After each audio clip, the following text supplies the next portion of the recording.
Good morning, good morning, good morning, and happy faithful freedom, financial, or friend.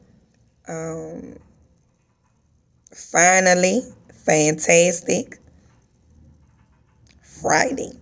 It is a cool, rainy day here in New Orleans. It's raining outside. It's in I would say late high 50, lower 60s, but the rain makes it a little cooler. And today is day 335, y'all. This is December 1st.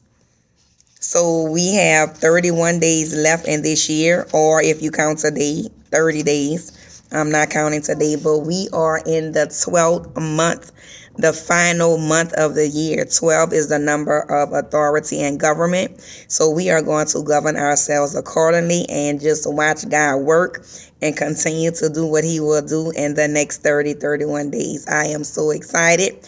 Officially, I have about 13, 14 days left before Christmas break. So I'm excited for more reasons than one, but I just had to jump on. It says, first and true.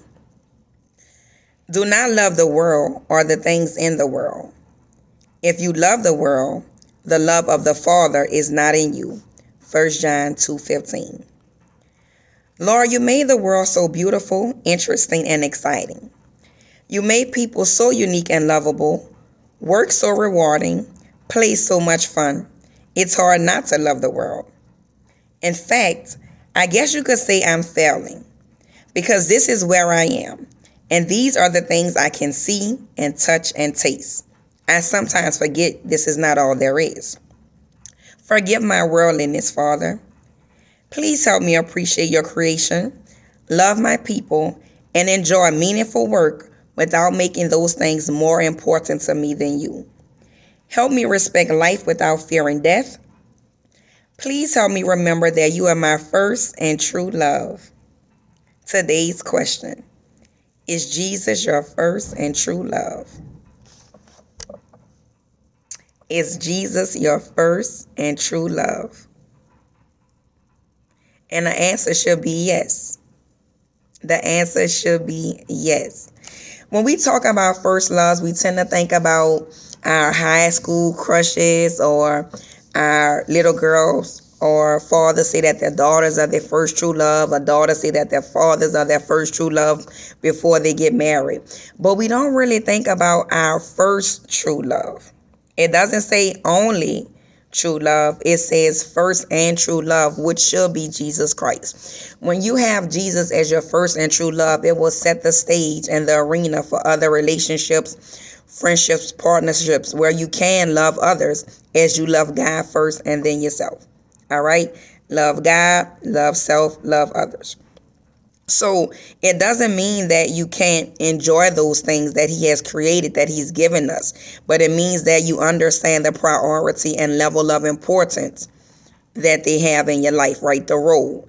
It says, please help me appreciate your creation, love my people, and enjoy meaningful work without making those things more important to me than you are. Doesn't mean that you can't enjoy those things. It doesn't mean that you cannot have those things. But it says, do not make them your first true love. Do not love them more than God. Do not love them more than doing good, doing right. Okay? He made the world for us to enjoy. All right? It's beautiful, it's interesting, and it's exciting. All right? We were put here to live a life more abundantly, but a more abundant life in and through him with the things that he has given us and allowed us to do so that we can so that we can enjoy his creations, so that we can enjoy the fruits of our labor when we're doing things with the gifts and abilities that he has given us. As long as we aren't making those our master, as long as we aren't serving those things in people, as long as we understand the importance and priority of God over all those things and all those people. And I smiled as I thought about first true love because, like I said, we can think back to our high school crushes. Oh, that was my first love, or whatever.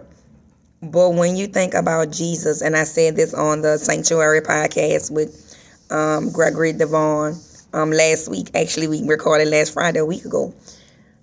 How when you have God as your love, when you think about the relationship with God, how he's loving, forgiving, makes the sacrifices, does all those things, and you use that as an example for relationships, friendships, partnerships, and that's relationships with your family, with your children, with your spouse, with yourself, and your business partnerships, and romantic relationships and friendships. When you use those things, when you use God as an example or a model of how a relationship should be, that's a great place to start. Like, what more do you need? Everything you need in a relationship, God is. And although we know there's no one size fits all, every relationship is not created equally, right? Based on the type of relationship it is and based on the individuals that are involved in that relationship. But when you think about first and true, you think about your first something. Parents, we may say our first true love is our kids, our firstborn, or my first love. You had a love before that.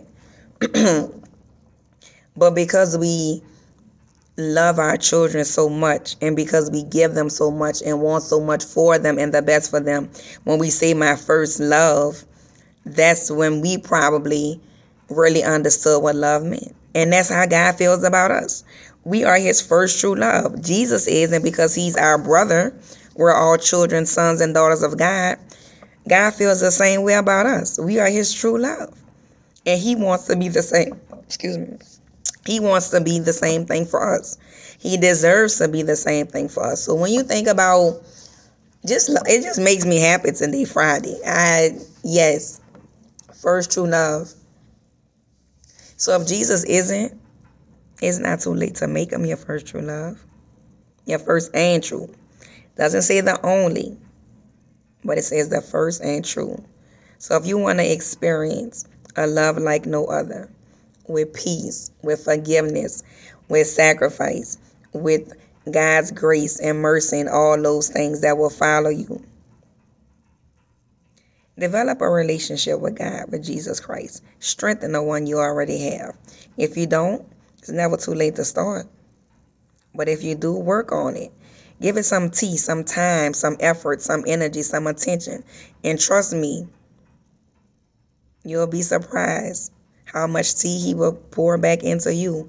The time, the effort, the energy, and the attention that he will give to you and to your works as it relates to God's kingdom, to your life, to doing those things that he has given us to do.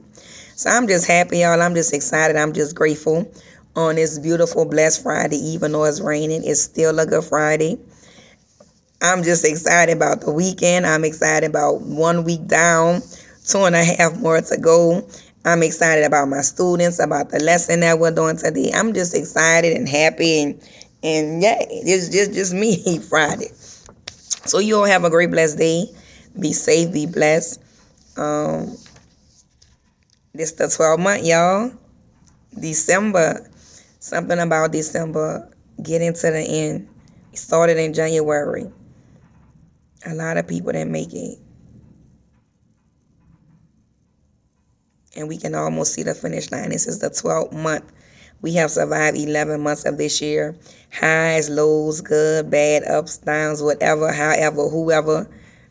But we are still here. And for that I'm grateful. There were moments when I wasn't sure where I was going to be or how I was going to be. But I made it to December 1st, 2023. And for that I am grateful. So I thank you, Lord. I love you. And let's get back to making sure you stay and remain my first true love. I'll see y'all later. Enjoy this weekend if you can. I know we have some parades in New Orleans. The weather's supposed to be rainy, but be safe if you go out there. Bundle up, drive safely, enjoy yourself, and just enjoy the life that God has given you to live.